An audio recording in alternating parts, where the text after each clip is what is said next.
एक कथा आती है,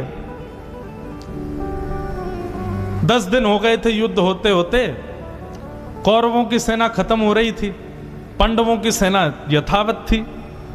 तब दुर्योधन ने थोड़ा भीष्म पितामह से जाके बोला, नाथ हमें तो ऐसा लगता है कि आप केवल हमारे पक्ष में खड़े होने आए हैं, भला तो आप पांडवों का ही चाहते हैं। भीष्म पितामह को बड़ा गुस्सा आया, बोले ऐसा क्यों सोच रहे हो? बोले क्योंकि हमारी सेना खत्म हो रही आपके रहते हुए।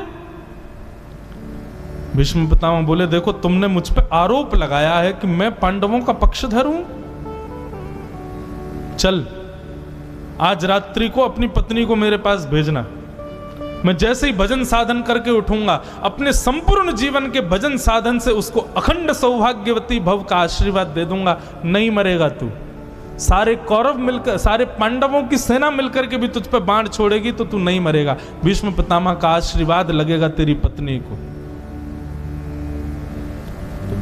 बात तो हो रही थी दुर्योधन और भीष्म पितामह के बीच में, लेकिन सुन रहे थे द्वारिकाधीश। भगवान के कान तो सब जगह हैं। लोग कहते हैं दीवारों के भी कान होते हैं, दीवारों के कान कौन के कान है? भगवान के कान है वो। ठाकुर जी सुनते हैं सब बातें। भगवान जानते हैं कि भीष्म पितामह ने यदि भानुमति को, दुर्योधन की पत्नी को आशीर्वाद दे दिया अखंड सौभाग्यवती भव, तो मैं भगवान होकर के भी पांडवों को जिता नहीं पाऊंगा। इतना बल है भीष्म पितामह के आशीर्वाद में। बंधुओं, ये एक बार नहीं अनेक बार ठाकुर जी सिद्ध कर चुके हैं कि वैष्णवों के आशीर्वाद के आगे मेरा बल भी नहीं चलेगा। इसका प्रमाण बलि ने तीनों लोक हरण कर लिए देवताओं से, और देवताओं की माता ने जब पयोव्रत किया तो भगवान क्या बोले? मैया बलि राक्षस को ब्राह्मणों का आशीर्वाद मिला हुआ है, और मैं भगवान होकर के भी ब्राह्मणों के आशीर्वाद को नहीं काट सकता। तब देवताओं की माता ने कहा, तो फिर कैसे संभव है? बोले ब्राह्मणों का आशीर्वाद तो तभी कट सकता है जब कोई और ब्राह्मण उनके आशीर्वाद के ऊपर आक्रमण करे। उसके लिए फिर भगवान वामन बन करके आए, ब्राह्मण कुल में जन्म लिया, आदिति के गर्भ से जन्म लेकर के गए और बलि के यहां से तीनों लोकों का राज्य लेकर के आ गए। इसी गुजरात में ही भरूच की ही कथा है, वहीं पर वामन भगवान पधारे थे बलि के यहां। तो वैष्णवों के आशीर्वाद के आगे मेरा आशीर्वाद फीका है, ये ठाकुर जी एक नहीं अनेक बार प्रस्तुत कर चुके हैं इस भाव को। भगवान ने अर्धरात्रि में द्रौपदी को उठाया, द्रौपदी से बोले चलो द्रौपदी मेरे साथ। भगवान ने अपना रूप भी बदल लिया, ग्वारिया बन गए, सिर पर स्वाफा बांधा, लालटेन हाथ में लेकर के जैसे आगे बढ़े, जैसे ही आगे बढ़ने लगे, द्रौपदी बोली इतनी रात को हम कहां जा रहे हैं? भगवान बोले भीष्म पितामह को प्रणाम करने जा रहे हैं। बोले वो तो मैं सुबह भी कर सकती हूं, वो भी रात में क्यों? बोले कि रात में ही करना है और भानुमति आए उससे पहले करना है। और सुन द्रौपदी, तू ऊंचा घूंघट करके चल, लंबा लंबा घूंघट कर ले, किसी को दिखे ना। महाराज द्रौपदी गई, भगवान ने पहले ही पढ़ा लिखा के भेज दिया था। भीष्म पितामह पूछे इतनी रात को अकेली आई हो, तो कह देना नहीं एक नौकर साथ में आया है, बताना नहीं कि मैं आया हूं संग में, नहीं तो फंस जाएंगे। और सुन तू तो कुछ बोलना ही नहीं, घूंघट करके जा, प्रणाम करना, आशीर्वाद दें, चुपचाप बाहर आ जाना, कुछ बोलना, बात करना ही नहीं है। द्रौपदी बोली ठीक है। द्रौपदी को लेकर भगवान गए, भगवान तो बाहर ही बैठ गए, द्रौपदी भीतर शिविर में गई। भीष्म पितामह ध्यानस्थ बैठे थे, द्रौपदी जाकर के बैठ गई। भीष्म पितामह का संध्या वंदन पूर्ण हुआ, नेत्रों से माला लगा करके खोल करके देखा तो सामने बैठी है कन्या। समझ गए भानुमति आई है, उसी को बुलाया था मैंने, दुर्योधन की पत्नी। हाथ में जल लेकर के गए और अपने संपूर्ण जीवन के ब्रह्मचर्य का, अपने संपूर्ण जीवन के भजन का बल द्रौपदी के सिर पर छोड़ दिया और कहा अखंड सौभाग्यवती भव। जैसे अखंड सौभाग्यवती भव का आशीर्वाद दिया, द्रौपदी तो नाचने लगी, बोले अरे मतलब मेरे पांचों पति अब कभी नहीं मरेंगे? भीष्म पितामह ने वरदान दे दिया।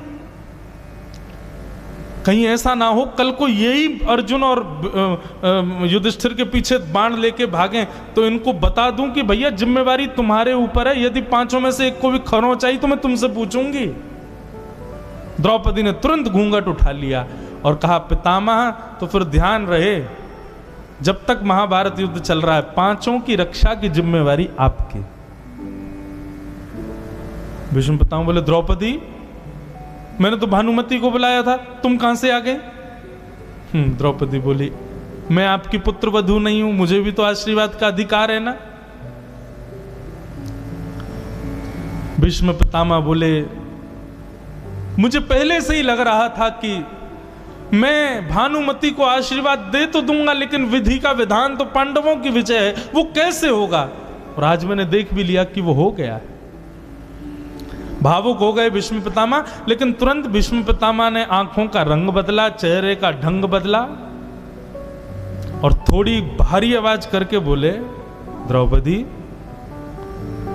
इतनी रात को तुमको मेरे आशीर्वाद की इच्छा क्यों हुई? तुम तो दिन में आती हो प्रणाम करने, रात्रि में क्यों आई हो? अकेली आई हो?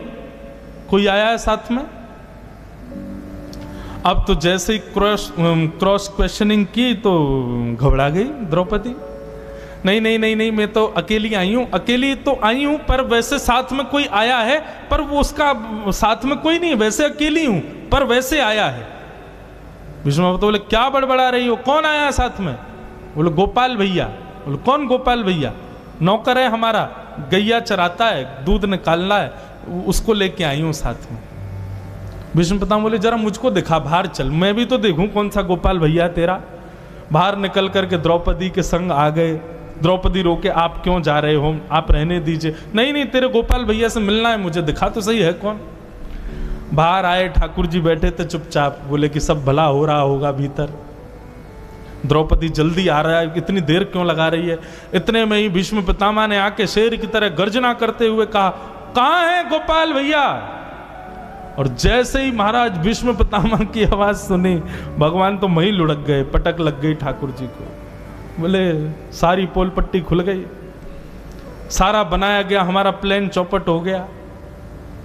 भीष्म पितामह बोले इधर आओ। ठाकुर जी समीप गए। बोले द्रौपदी तेरा गोपाल भैया कहीं देखा देखा सा क्यों लग रहा है मुझको? लालटेन ऊपर की, लौ तेज की, जैसे ही ठाकुर जी के मुखमंडल पर मंदम मंदम दिए का प्रकाश पहुंचा, भीष्म पितामह समझ तो गए कि अरे ये तो नंद नंदन है। जैसे ही पगड़ी हटाई महाराज, घुंघराली अलकावलियां ठाकुर जी की बिखरने लगी, सुंदर मोर पंख जो छुपा रखा था वो भी खड़ा हो गया। आज त्रिभंग लली श्याम सुंदर का ऐसा सुंदर प्रकाश स्वरूप प्रकट हुआ भीष्म पितामह के सामने। आकाश में चंद्रमा ने विचार किया कि भाई ठाकुर जी खड़े, थोड़ा फोकस तो करो। चंद्रमा ने भी अपने पूर्णिमा के प्रकाश को प्रकाशित करते हुए ठाकुर जी का रूप और उजागर कर दिया। भीष्म पितामह बोले अच्छा तुझे है तेरा गोपाल भैया? चौरे मरकट बंधु, चित्तचोर, माखन चोर, छलिया, कालिया, सारे उल्टे सीधे काम करता है, एक भी काम सीधे नहीं होते तेरे।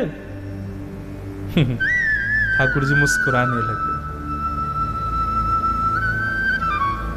तुझे किसने बताया कि मैं भानुमति को आशीर्वाद देने वाला हूं?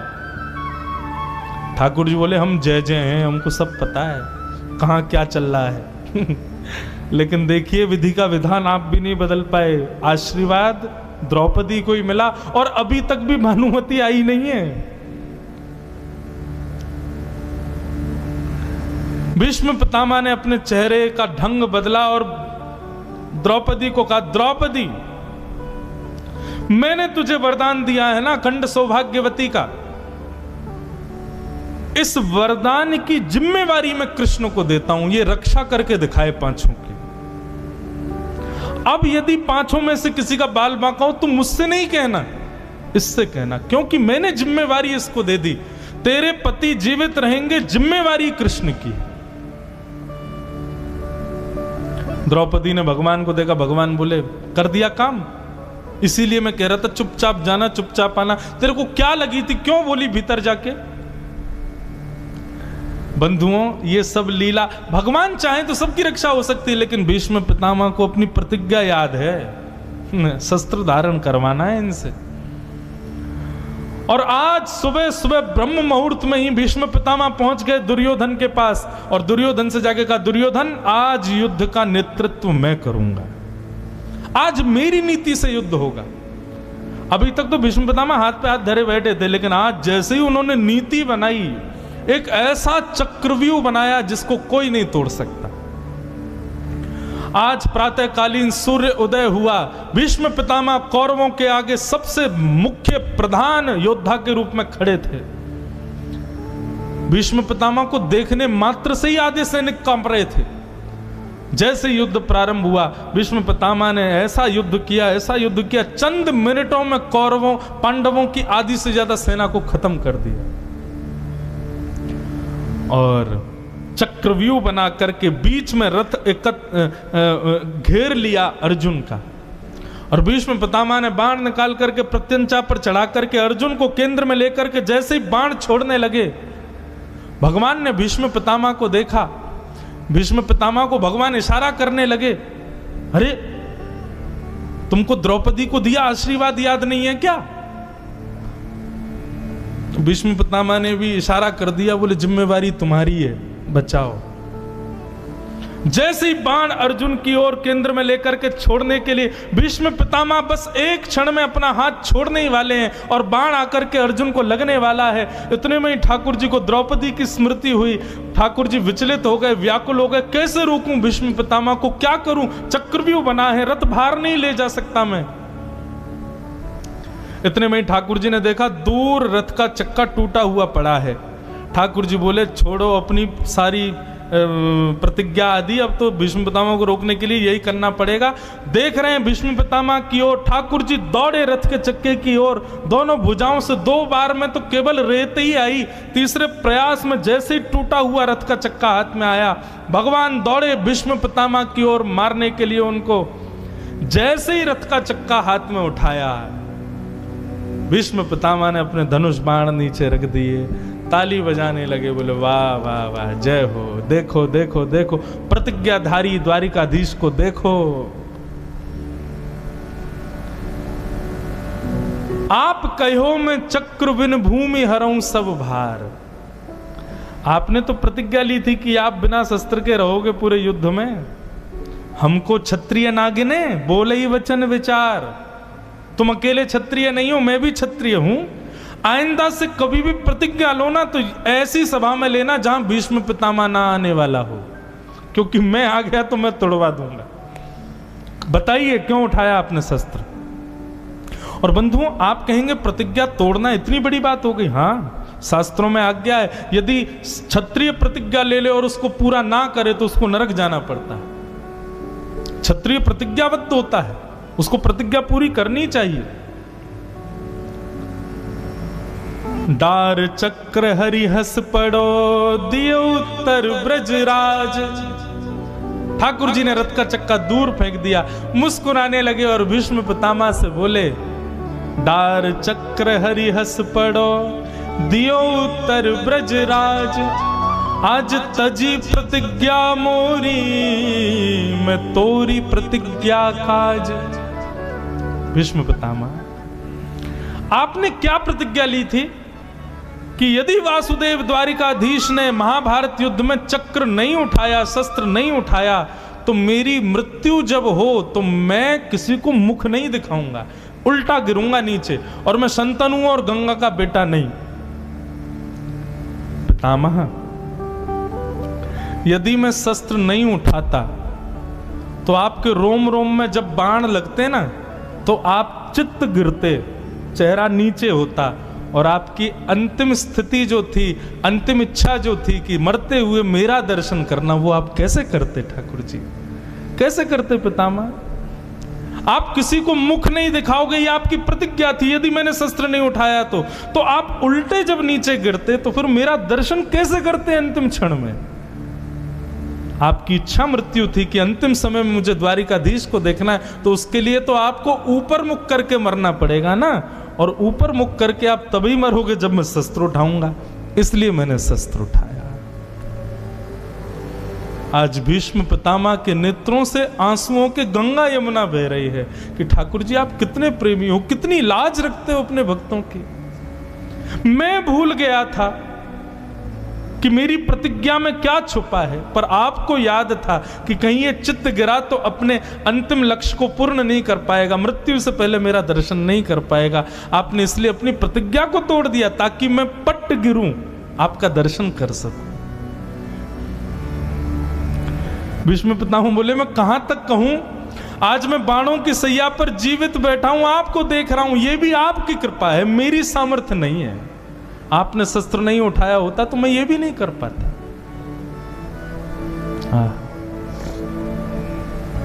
कितने दयालु हैं ठाकुर जी।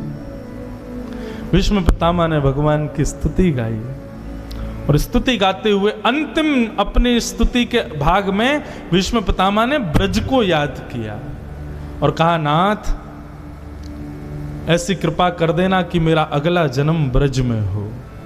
क्यों? बोले मैंने आपके द्वारिकाधीश रूप का दर्शन किया, मैंने आपके राजाधिराज रूप का दर्शन किया, मैंने आपके रथ चलाते हुए रूप का दर्शन किया, मैंने आपके विराट रूप का दर्शन किया, मैंने सारे दर्शन किए, लेकिन मैंने एक दर्शन नहीं किया। बोले कौन सा? बोले कृतमनुकृतवत्य उन्मदान्ध। नाथ आप एक हाथ में मक्खन लिए और जब आप चलते हो, बंधु ये लड्डू गोपाल कितने बैठे? 3-4 बैठे हैं यहाँ पे। कैसे हैं? 5 हैं। लड्डू गोपाल बैठे हैं। एक हाथ में मक्खन है, लड्डू है, जो भी है, एक हाथ नीचे है, 2 घुटने पे चल रहे हैं ठाकुर जी। आप कभी खुद चल के देखना, ऐसे चल पाओगे आप? एक हाथ ऊपर उठा के एक हाथ और 2 घुटनों से आप चल सकते हो? चलोगे तो क्या होगा? गिर जाओगे। लेकिन ठाकुर जी ऐसे ही चलते हैं। तो कैसे चलते हैं? तो सूरदास जी का एक पद है, शोभित कर नवनीत लिए घुटरुन चलत और रेणु तन मंडित गोरोचन तिलक किए। ठाकुर जी अपने हाथ में मक्खन लेकर के जब चलते हैं तो बार बार लुढ़कते हैं, तो आधे तो ठाकुर जी साफ सुथरे दिखते हैं, आधे पर पूरी मिट्टी मिट्टी दिखाई देती है। ऐसी ठाकुर जी की ये टेढ़ी तिरछी सी चाल, 3 व्हीलर, मैं इनको कहता हूं 3 व्हीलर ठाकुर जी। 4 व्हीलर नहीं है, 3 व्हीलर है। 3 व्हीलर ठाकुर जी। सोचो चलते कैसे होंगे। उस समय ठाकुर जी जाते हैं यशोदा मैया के पास, यशोदा मैया को मानो इशारा करते हैं कि मैं धूल में है गया हूँ, मैया मुँह को साफ कर दे, मैं साफ सुथरा हो जाऊंगा तब मक्खन खाऊंगा। लेकिन तभी जाकर के ठाकुर जी देखते हैं कि यशोदा मैया अपना श्रृंगार कर रही है, लाल बिंदी सफ़ेद बिंदी, लाल बिंदी सफ़ेद बिंदी, लाल बिंदी, इस प्रकार पत्रावली बना रही है। तो ठाकुर जी के मन में आता है मैं भी अपना श्रृंगार करूंगा। सो ठाकुर जी गौशाला में जाते हैं, एक गोबर की बिंदी, दूसरी मक्खन की बिंदी, फिर एक गोबर की बिंदी, फिर एक गोरोचन तिलक किए। भीष्म पितामह कहते हैं मुझे वो रूप नहीं दिखा आपका, इसलिए नाथ कृपा करना कि मैं ब्रज में जन्म लूं और अगले जन्म में ब्रज की गोपी बनूं, और आप जब कृष्ण बनकर के आओ तो मैं भी एक गोपी मक्खन वारी बनूं, मेरे घर की भी आप चोरी करो और आपके उस रूप का मुझे दर्शन हो जाए। भीष्म पितामह के आप अंतिम भाव को सुनेंगे, स्तुति को सुनेंगे, टोटली डिफरेंट। जो भीष्म पितामह का एक कैरेक्टर था वो है ही नहीं। ये भावजन्य, प्रेमजन्य, करुणाजन्य, दयाजन्य भीष्म पितामह है। वो केवल दिखाते हैं कि वो एक योद्धा हैं, वो विद्वान हैं, वो क्रोधी हैं, वो पितामह हैं, परंतु वास्तव में वो एक प्रेमी है।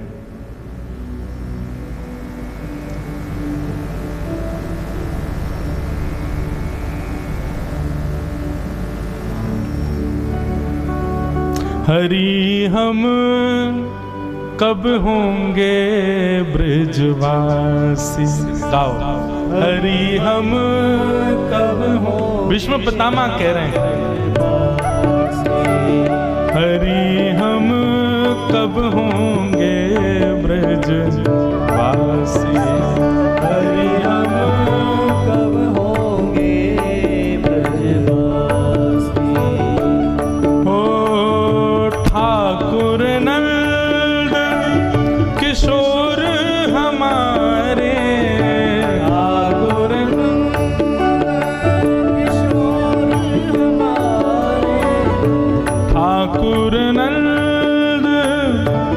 किशोर हमारे ठाकुर किशोर हमारे और ठकुरानी राधा सी